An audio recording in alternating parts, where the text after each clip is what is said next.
gente está de volta no nosso último bloco do Programação Nacional, hoje fazendo um grande bate-papo esclarecedor sobre doação de órgãos, também sobre doação de sangue. Então, se você tem alguma dúvida sobre esse assunto, corre, escreve pra gente, pode mandar e-mail, pode deixar recadinho aqui na fanpage do Ação Nacional, você busca lá facebook.com/Ação Nacional e coloca sua perguntinha, deixa seu comentário no nosso post de hoje, tá? A gente também está perguntando para você o que você acha sobre doação de órgãos, o que você pensa sobre esse assunto.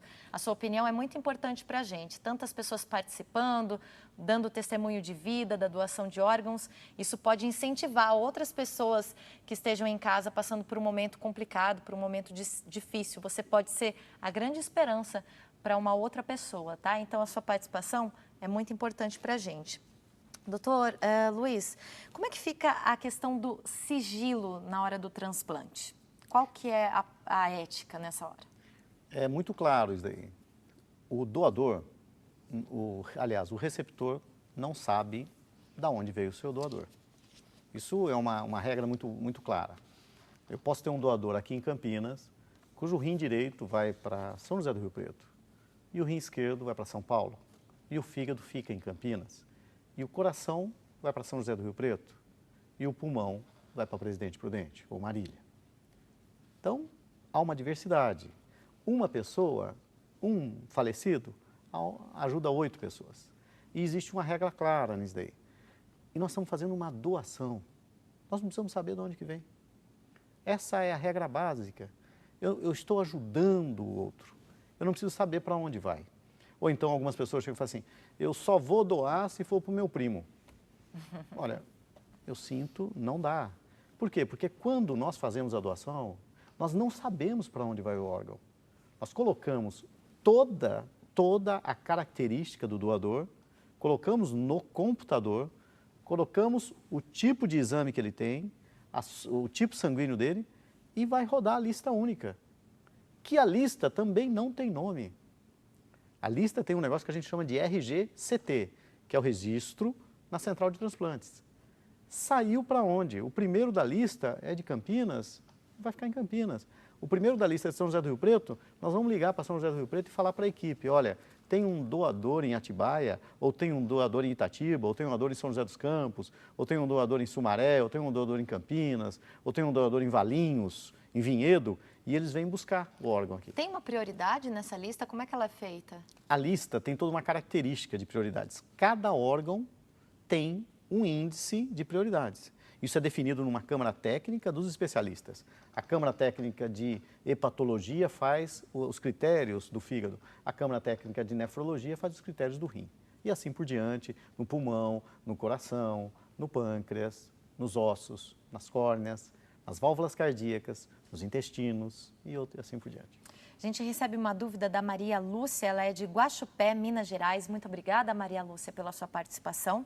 Ela responde aqui a nossa pergunta, dizendo que é muito a favor da doação de órgãos, mas ela tem uma dúvida, doutor. Ela diz que tem convulsão e toma medicamentos controlados. Se no caso dela, seria possível fazer doação de órgãos. Epilepsia, Maria Lúcia, não é o que nós chamamos critérios de descarte do potencial doador.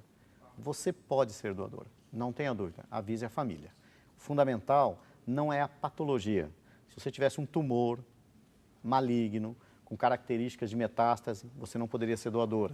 Se você tiver uma tuberculose em tratamento, você não pode ser doador. Se você for portador de sífilis, não pode ser doadora. Um HIV não pode ser doador. Um tumor de pulmão, tudo isso. E se você tiver algum tipo de linfoma ou leucemia, também não pode ser doador. A gente tem uma outra participação que vem da Ana Maria, ela é de Florianópolis, Santa Catarina. Muito obrigada pela sua participação, Ana. E ela conta a experiência dela, que foi, na verdade, com a mãe. A mãe foi transplantada de rim no Hospital das Clínicas de São Paulo na década de 70. Ela faleceu e se tornou doadora de córneas. E ela está dizendo que isso foi uma grande graça na família dela. Ela falou, ela compartilha aqui, né, que eles viveram a dor de ver a mãe fazer hemodiálise, que é muito dura, né, para uma pessoa. Só que a fila de espera por rim é muito triste, então ela está compartilhando aqui essa experiência, está agradecendo por falar desse tema e está levantando um outro muito importante também que eu gostaria de falar, que ela se inscreveu para ser doadora de medula. Medula. Eu queria falar 2 pontos aí que eu acho que é importante. Imagina, nós reclamamos quando vamos comprar o nosso pãozinho e ficamos na fila da padaria. Imagina que na hora que você entra no posto para ser atendido, e na hora que você pega a tua senha, ela esteja escrito 30.842. Esse é o teu número de fila para receber o teu rim. Então, ficar na fila, qualquer tipo de fila, é péssimo. Tá? O Redome, que ela está falando, que é o Rede de Doadores de Medula, já é uma situação um pouco maior. O Redome inclui vários países, praticamente o mundo inteiro faz parte do Redome. Por quê? Porque a antigenicidade, quer dizer, a capacidade de antígenos na medula, no sangue, é muito grande, mas muito grande. Então é necessário que você tenha praticamente 1 bilhão, 2 bilhões de pessoas inscritas numa rede de doadores para que você consiga localizar o seu doador específico para um receptor. Talvez o seu receptor esteja aqui no Paraguai e o teu doador esteja na Áustria. E você vai atrás disso. Existe um sistema hoje, que é a rede de doadores de medula, que ela é praticamente global. Tem uma pergunta aqui, vem de Jundiaí, Seiji.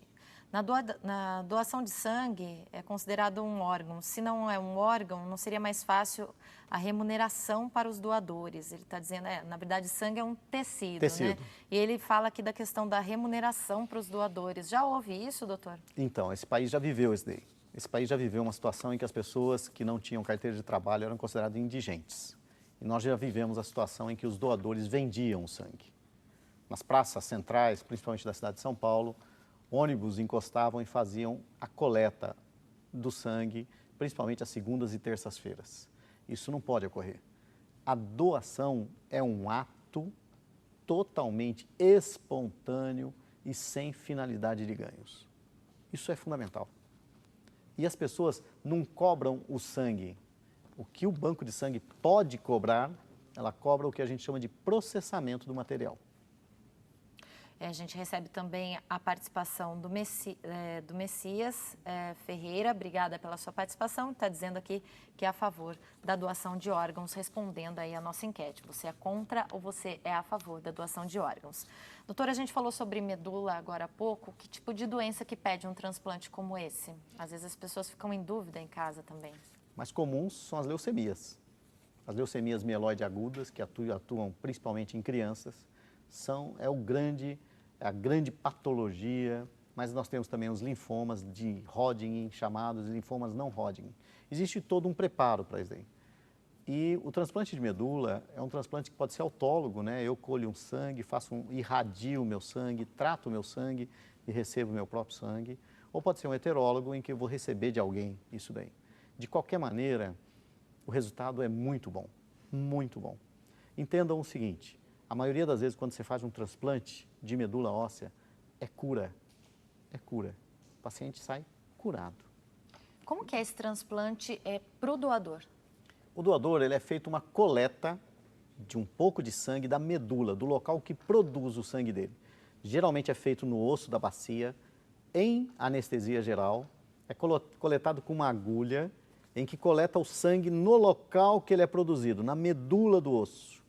Pega aquele sangue ele tem praticamente nenhuma diferenciação. É um sangue totalmente, assim, puro mesmo, né? Vamos imaginar desse jeito. Esse sangue é retirado, é trabalhado esse sangue e é injetado no sangue da pessoa receptora. Tem mais participação aqui da Ivete de Cruzeiro do Sul, a Ivete de Araçatuba. Ela diz que é doadora de sangue, faz 2 anos que não doa, tem 65 anos, está querendo saber até quantos anos pode, até 69, né? 65, 65 né? Mesmo, então... Aí tem que ter uma avaliação do banco de sangue da onde a senhora for fazer a sua doação. Tem que ver se tem um diabetes, ver como é que a senhora está, fazer uma avaliação do seu estado nutricional, de tem alguma doença no momento, se está usando algum remédio. E aí o banco de sangue vai viabilizar ou não a coleta. E ela tem uma dúvida que é também a mesma da Maria Bandeira, que é de Campinas, até com que idade se pode doar órgãos? A gente pode ficar muito velho para doar órgão, por exemplo, ou não? Não tem idade? Olha, nós tivemos uma doadora de 81 anos de idade, o ano passado. 2013. Uma senhora, avó, que corria, magra, sem nenhuma doença.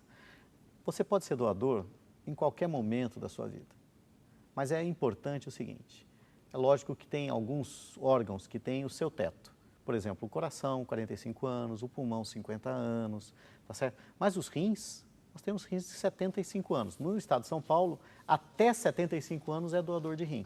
E de fígado, geralmente 75 até 80 anos. Mas depende muito da qualidade. Essa mulher era uma excelente doadora e foi doadora. Bom, infelizmente a gente está chegando ao final do nosso programa. Doutora, eu quero agradecer muito a sua participação e eu gostaria que o senhor aproveitasse esse momento, então, para deixar um recado final, uma orientação final para aquelas pessoas que, de repente, estavam com uma pontinha de dúvida sobre a questão de doação de órgãos e para que esclareça de vez nessa noite. Eu queria primeiro agradecer a oportunidade de falar sobre doação de órgãos num programa. E eu queria pedir para as pessoas que querem e têm desejo de ser doadoras, que façam a primeira regra fundamental. Conversem com a sua família. Falem que vocês gostariam de ser doadores. Falem que vocês não têm medo da doação. E principalmente que as pessoas entendam que o que fica são as lembranças, a saudade, a afetividade. O corpo não é nada mais do que um detalhe. Eu agradeço muito a oportunidade, agradeço a Rede Século XXI por esse espaço que ela nos dá. Quem trabalha com doação não para nunca. Eu agradeço bastante. A gente que agradece o senhor também a disponibilidade de todo mundo da Unicamp. Vamos para o nosso sorteio, então. Todo mundo que participou está concorrendo a um CD da banda Dom. Nosso sorteado dessa noite é a Ana Maria Freitas, de Florianópolis, Santa Catarina. A Ana que contou aí, a gente falou há pouco da experiência da mãe dela, que foi transplantada de rim no Hospital das Clínicas. Ana, você ganhou o CD da banda Dom. A gente espera que você goste, tá, do CD, participe sempre com a gente. Quero agradecer também todos os sócios da Associação do Senhor Jesus, da Rede Século XXI, e convidar você, que não é sócio, para que faça parte dessa obra, para que programas como esse e tantos outros que você acompanha aqui na emissora possam continuar levando um conteúdo importante para você e para toda a sua família. E olha, um recado especial para você que acompanha o nosso programa e toda a Rede Século XXI. Nesse sábado, a rede transmite ao vivo a abertura da Festa do Figo, de número 65, aqui em Valinhos, no interior de São Paulo. A abertura começa às 9 da manhã e a celebração da missa vai ser feita pelo idealizador da Rede Século XXI, o padre Eduardo Dougert. Vai ter show com o padre Fábio de Mello, então não perca. Nesse sábado, a partir das 9 da manhã, ao vivo na Rede Século XXI. Mais informações você encontra também no nosso portal, rs21.com.br. Eu fico por aqui e nós voltamos na próxima quinta-feira ao vivo. A todos um ótimo final de semana. Bom fim de semana, boa noite. Boa noite.